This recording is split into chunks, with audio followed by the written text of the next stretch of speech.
सोमवार की प्रदोष पड़ती है तो शंकर भगवान कैलाश पर निवास करते हैं। हमारे यहाँ कहते हैं सोमवार की जो प्रदोष पड़ती है वो इच्छा पूर्ति करती है। मान लो आप प्रदोष का व्रत नहीं कर सकते, आप अगर व्रत नहीं कर सकते तो प्रदोष के दिन, प्रदोष काल में शाम का समय सूर्यास्त का कुछ पल, कुछ घड़ी के पहले से लेकर बाद तक का प्रदोष काल के अंतर्गत आप शंकर जी के मंदिर में जाकर 1 लोटा पानी, 5 बेलपत्र भी अगर समर्पित करते हैं तो संपूर्ण प्रदोष का फल आपके भाग्य में प्रबल हो जाए। एक निवेदन सभी श्रोता बहन भाइयों से, कथा आस्था चैनल पर जो सुन रहे हैं, फेसबुक यूट्यूब पर जो सुन रहे हैं और पंडाल में बैठकर जो सुन रहे हैं, जिस दिन दिल से हारो ना, थोड़ी तकलीफों में अगर घिर जाओ, तकलीफें आ जाए, कष्ट आ जाए, तकलीफें जिस दिन तुम्हारे भीतर बहुत ज्यादा मात्रा में आ जाए, उस दिन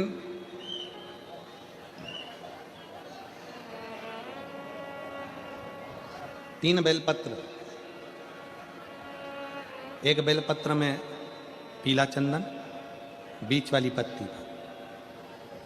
जिस दिन तुम्हें लगे कि मैं बहुत दुखी चल रही हूं और मेरा काम हो ही नहीं रहा, बहुत तकलीफ की जिंदगी चल रही है, कोई हाथ पकड़ने वाला नहीं है, कोई संभालने वाला नहीं है और बहुत तकलीफ हो रही, बहुत तकलीफ। उस समय पर एक बेलपत्री के बीच वाली पत्ती पर पीला चंदन, दूसरी पत्ती पर लाल चंदन और तीसरी पत्ती पर 11 चावल गीले, पानी में उसको थोड़ा सा भिगो लें या धो लें, 11 चावल गीले शिव जी की उस पत्ती पर रखें।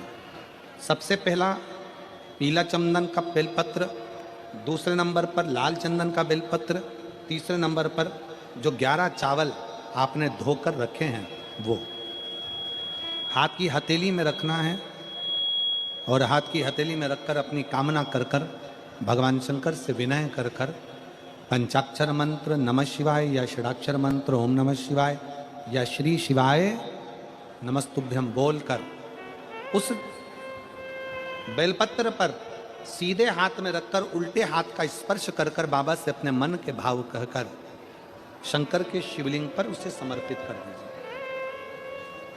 1 ही लोटा जल, जहां से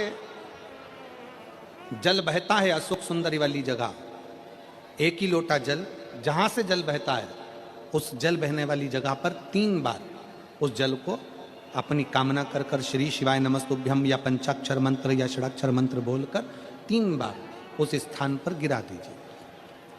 गिराने के बाद में बाबा से विनय कर कर अक्षत वाली जो बेलपत्र है, एक बेलपत्र और एक अक्षत उसमें से अपने लिए लेकर आ जाओ। उसको 2 महीना 3 महीना अपने घर में रखिए। जितना भी दुख है धीरे धीरे बाबा समाप्त कर कर खुशियां घर में लेकर आता ही है। दुख समाप्त होगा, खुशियां घर में आएगी जरूर। जो बेटियां ससुराल में दुखी हैं, बहुत कष्ट में हैं या आपस में सामंजस्य पति पत्नी का नहीं बन रहा है या कोई विवादित वाली बात है, तो निवेदन है तलाक पर बात को लेकर मत जाना। एक बार बाबा देवाधिदेव महादेव का एक भाव जरूर प्रकट करना। महाराज श्री अवधूतेश्वर महादेव का नाम लेते। कौन से महादेव?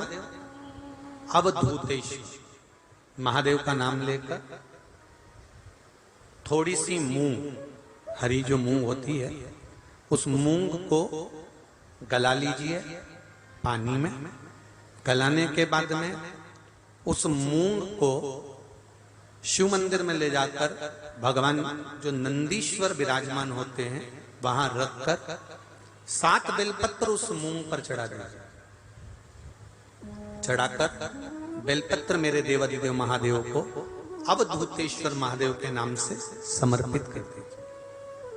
वो मूंग उठाकर गौशाला में या आपके रोड पर कोई नंदी दिख जाए या गौशाला में कोई नंदीश्वर हो तो उस नंदी को वो मूंग खिला दीजिए, थोड़ी सी। 3 या 4 प्रदोष करोगे, तलाक तक बात नहीं पहुंचेगी, आपस में प्रेम बढ़ जाएगा, बेटी को सम्मान मिलना प्रारंभ हो जाएगा और टेंशन समाप्त हो, परिवार नहीं टूटेगा। जिस महीने में जो प्रदोष पढ़ा करे, जब प्रदोष पड़े, बन सके 1 बेलपत्र, बन सके 5 बेलपत्र, शमी पत्र, हरे मुंह,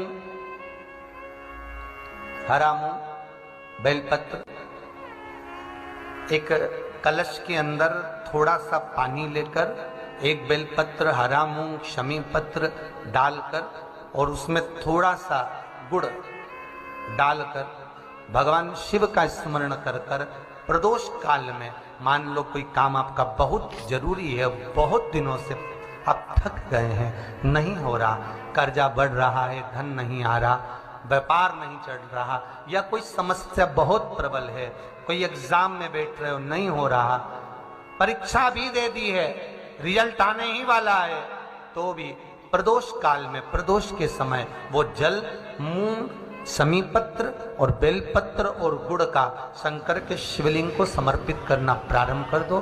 2 या 3 प्रदोष करोगे, बाबा आपकी मनोकामना शीघ्र पूर्ण कर देगा। 2 या 3 करो, बाबा करें। बहुत तकलीफ है, दुख की जिंदगी चल रही है, कोई परिवार में बेटे हैं, बहुएं हैं, बेटियां हैं, सब प्रयास कर रहे हैं, बेटे भी प्रयास कर रहे हैं, बहू भी प्रयास कर रही है, बेटी भी प्रयास कर रही है कि मुझे कोई अच्छा जॉब मिल जाए, मैं उन्नति की सीढ़ी पर चढ़ जाऊं, मैं बहुत आगे बढ़ जाऊं। और बेटा बेटी बहुएं अगर आगे नहीं बढ़ पा रही है तो शिव महापुराण की कथा कहती है कि एक कार्य करिएगा, एक बेलपत्र लीजिए और 7 चावल के दाने इस बेलपत्र के मध्य वाली पत्ती पर रख लीजिए। जो बेटा बेटी बहुत प्रयास कर रहे हो, बहुत कंपटीशन एग्जाम दे रहे हो, बहुत मेहनत कर रहे हो और उसके बाद भी बहुओं का, बेटियों का, बेटों का अगर कहीं जॉब नहीं लग रहा और कहीं सिलेक्शन हो ही नहीं रहा और बहुत हार चुके हैं, तब एक बेलपत्र 7 चावल के दाने मध्य पत्ती पर 7 चावल के दाने, एक घिसे हुए चंदन की गोली, पीला चंदन को घिस कर उसकी एक गोली बनाई, एक गोली गोल कर कर शिवपिंडी जैसी, शिवलिंग जैसी गोली बनाकर उस चावल के दाने पर रख लो।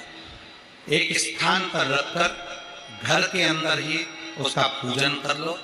और पूजन करना है वही जो आप घर में सामग्री, आपके रोली, चावल, मोली, हल्दी, उससे पूजन कर कर, दिए से आरती कर कर, ऐसी कैसी ही बेलपत्र अशोक सुंदरी वाली जगह पर, थोड़ा समझिएगा, अशोक सुंदरी वाली जगह मतलब जहां से पानी बह रहा है उस ओर इस डंडी को रखना और ऐसी कैसी पत्ती अशोक सुंदरी वाली जगह पर रख दीजिए। ये किसी भी प्रदोष के दिन या किसी भी सोमवार की अष्टमी के दिन या किसी भी विशेष शिवरात्रि के दिन आप ये एक बार केवल करना है और अपने मन की कामना कर कर उसको रखकर बाबा को घी का 2 दिया लगाकर आ जाना है। मेरा भोलेनाथ आपका हाथ पकड़कर आपको कंपटीशन एग्जाम में विजय दिलाएगा। पर मेहनत करना नहीं छोड़ना, परिश्रम करना नहीं छोड़ना, संघर्ष करना मत छोड़ना। अपनी मेहनत को 4 गुना करना है, अपने परिश्रम को 4 गुना करना है, अपने कर्म की लगन को बढ़ाना है। जितने घंटे पढ़ाई करते थे उससे 2 घंटा और बढ़ाओ, जितनी मेहनत करते थे उससे 4 घंटा की मेहनत और बढ़ाओ। और साथ में 7 अक्षत, एक चंदन, पीले चंदन की एक शिवलिंग जैसी आकृति, छोटा सा शिवलिंग जैसा भाग रखकर घर में उसका पूजन कर कर, घी का दिया से आरती लगाकर, बाबा की आराधना कर कर, दिल से कामना कर कर बाबा से वो ले जाकर ऐसे कैसा ही पत्ता अशोक सुंदरी वाली जगह, अशोक सुंदरी की जगह जानते हो, ये जो जगह है, ये जो जगह दिख रही है, मेरा निवेदन है चैनल वालों से थोड़ा उसको दिखाने का प्रयास करें। ये जो जगह है, ये शिवलिंग है, इधर शिवलिंग है, और शिवलिंग के साइड में जो जगह होती है जहां से पानी बहता है उसको अशोक सुंदरी की जगह कहते हैं। तो इस स्थान पर इस बेलपत्र को, इस बेलपत्र की डंडी पानी बहते समय, बेलपत्र की डंडी है वो पानी बहने के स्थान पर हो, उसको रख दीजिए। 2 घी के दिए लगाकर, और घी के दिए का स्मरण करें। दोनों दिए गोल बत्ती के नहीं होंगे, दोनों दिए लंबी बत्ती के नहीं होंगे। जो 2 दिए आप लगाएंगे, एक गोल बत्ती का होगा, एक लंबी बत्ती का होगा। गोल बत्ती क्या बोलते हैं यहाँ पर? फूल बत्ती। यहाँ फूल बत्ती बोलते, तो गोल बत्ती मतलब फूल बत्ती, और लंबी बत्ती, लंबी वाली बत्ती। 2 दिए लगाना है, एक जगत जननी का, एक बाबा विश्वनाथ का। दोनों दिए आप रखकर बाबा को प्रार्थना कर कर दिल से आइए, मेरा शंकर आपकी कामना पूर्ण करेगा, और पत्र व्यासपीठ पर जरूर आए अवश्य। शिव को प्रिय है पुष्प में आंक का पुष्प, जो आंकड़े का पुष्प होता है शंकर को बड़ा प्रिय है। और दूसरे नंबर पर शंकर को प्रिय है शमी का पुष्प, बहुत ध्यान देना महाराज। तीसरे नंबर पर शंकर को प्रिय है महाराज सरसों का पुष्प। सरसों होती है ना, जो राई अपन बोते हैं, सरसों बोते हैं, उसमें पीले कलर का जो पुष्प लगता है। हमारा तो निवेदन रहता है जब तक सरसों आए तो प्रयास करा करो कि सरसों के 108 पुष्प शंकर भगवान पर चढ़ाना प्रारंभ कर दो। महाराज ये पक्का है कि वर्ष भर कोई बड़ी बीमारी आपको घेर नहीं सकती अगर सरसों के फूल शिव को चढ़ रहे हैं तो। और प्रयास करना कि सरसों का जो पुष्प होता है, सरसों का जो फूल होता है महाराज, अगर कोई व्यक्ति को किडनी या लीवर से जुड़ी हुई कोई तकलीफ होती है, या किसी व्यक्ति का एक्सीडेंट हो गया होता है और उसका कोई अंग रह गया हो, कोई शरीर का कोई भाग रह गया और वो काम नहीं कर रहा हो, जैसे किसी के पांव रह जाते हैं एक्सीडेंट के बाद, किसी का हाथ रह जाता है, या कोई अंग काम नहीं कर रहा हो, वहाँ ब्लड पहुँच नहीं रहा हो, वो जगह एकदम सुन्न हो गई हो, खाली पड़ गई हो, तो उसके लिए शिव महापुराण की कथा कहती है कि सरसों के पुष्प 11 शंकर जी के राइट भाग में, जहाँ शिव जी के गण दरवाजे के द्वारपाल मणिभद्र जिस जगह पर निवास करते हैं, कौन निवास करते हैं? मणिभद्र। शंकर जी के दरवाजे के द्वारपाल हैं मणिभद्र जी। तो मणिभद्र दरवाजे के द्वारपाल में राइट भाग में मणिभद्र जी विराजते हैं। मतलब राइट भाग कौन सा हुआ? जब आप मंदिर से बाहर निकलेंगे तो राइट भाग, मंदिर में प्रवेश करेंगे जब राइट नहीं होना चाहिए, आप मंदिर से जब जाएं तो राइट भाग। मतलब आप मंदिर से राइट से जाएंगे तो शंकर जी का भी राइट हो जाएगा, क्योंकि शिव जी ऐसे बैठे हैं तो शंकर जी का भी राइट हो गया, देवता उनका भी राइट हो गया, तो राइट भाग सीधा हाथ मणिभद्र जी का स्थान। 11 सरसों के पुष्प मणिभद्र के उस द्वार पर आप रख दीजिए, और मणिभद्र के द्वार पर रखकर अंदर जाकर 108 वापिस जब आप बाहर निकल रहे हैं, ये पुष्प आप रखने के बाद एक बार बाहर जाएंगे, फिर वापिस आएंगे मणिभद्र रखने के बाद, और अंदर जाकर 108 सरसों के पुष्प शंकर को समर्पित करेंगे महाराज। उस सरसों के पुष्प जो शिव जी को आप समर्पित कर रहे हैं उसको वापिस लेकर आएंगे, श्री शिवाय नमस्तुभ्यम बोलकर उस सरसों के पुष्प को महाराज सरसों के तेल की बोतल में उसको डाल लीजिए। शंकर भगवान को किसी भी प्रदोष में, शाम के समय प्रदोष काल में उस तेल को वापस ले जाकर चढ़ा दीजिए शिव जी को, उसको वापस लेकर आ जाइए। उस तेल का प्रयोग आप नाभि में डालिए, और जो शरीर काम नहीं कर रहा उस स्थान पर कम से कम 15 दिन 20 दिन तक उसकी मालिश करना प्रारंभ करिए। बाबा चाहेगा तो चलाने का प्रयास कर देगा और वो अंग, वो शरीर काम करने लगेगा। मणिभद्र का स्मरण, श्री शिवाय नमस्तुभ्यम, सब बोलिए एक बार जमकर, श्री, अरे पहले बोल दिया, हमारे साथ तो बोलो, श्री शिवाय नमस्तुभ्यम। भगवान शिव के मंत्र का स्मरण कर कर करते सरसों का जो पुष्प है उसमें आनंद की अनुभूति है।